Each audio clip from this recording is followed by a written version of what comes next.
মা, ওই বটগাছটা কত বড় না? হ্যাঁ মেয়েটি, অনেক বড়। ওখানে রাজবাড়ির রাক্ষস লুকিয়ে আছে। মা, সত্যি রাক্ষস আছে নাকি? চুপ, গাছটা শুনতে পায়। ওর কথা জোরে বলিস না।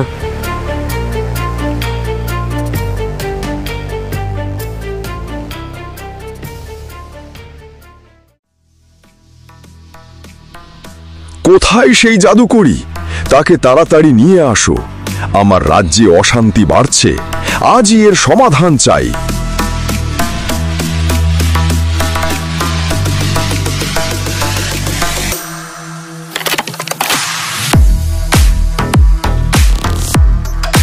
রাজা, আমাকে ডাকলে? হ্যাঁ, তোমাকে ডেকেছি। আমার রাজ্যে এক ভয়ঙ্কর শক্তি ছড়িয়ে পড়েছে। তুমি ছাড়া আর কেউ পারবে না।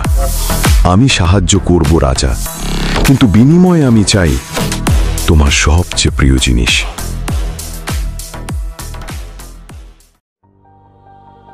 আমি কি ওর সঙ্গে কথা বলবো?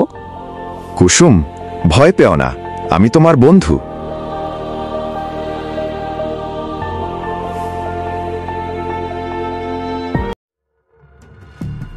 আজ রাতে ঝড় হবে। দরজা বন্ধ কর, ভূতের হাওয়া আসছে।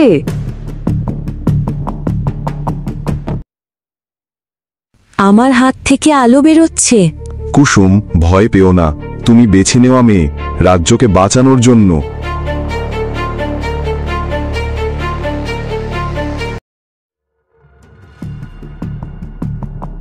আমার রাজ্যে অশুভ শক্তি চাই না। কিন্তু রানী বলেছিলেন ও জাদুকরি ভালো। রানীর কথা ভুলে যাও, জাদুকরির জায়গায় রাজ্যে নেই।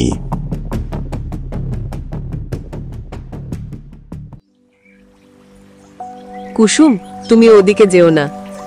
কিন্তু মা, ওখানেই সোনার ফুল ফোটে। ওটা সাধারণ ফুল নয়, বিপদ ডাকছে। একবার দেখে আসতেই হবে।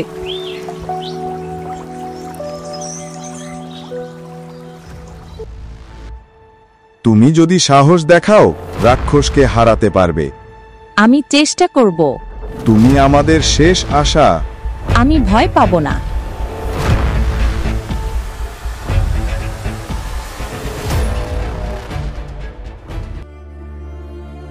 আমরা সবাই কুসুমের পাশে আছি।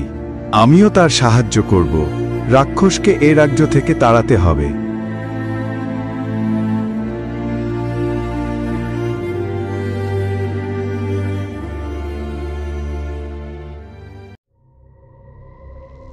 রাক্ষস আসছে, প্রস্তুত হও।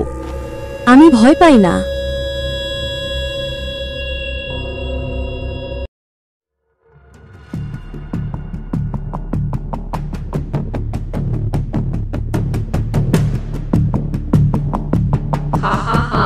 তোমরা আমাকে থামাতে পারবে না।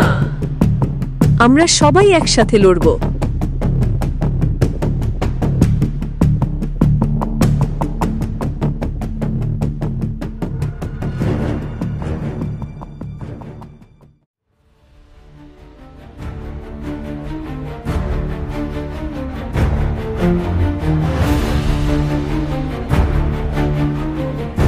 আমার মেয়ে কত সাহসী।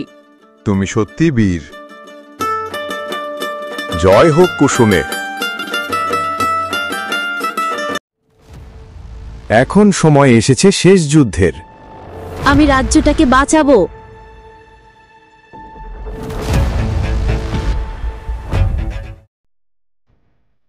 আমরা জিতেছি। রাজ্য আবার শান্ত হলো। তুমি জাদুকরীর আশীর্বাদ পুষ্ট। আমার কাজ শেষ।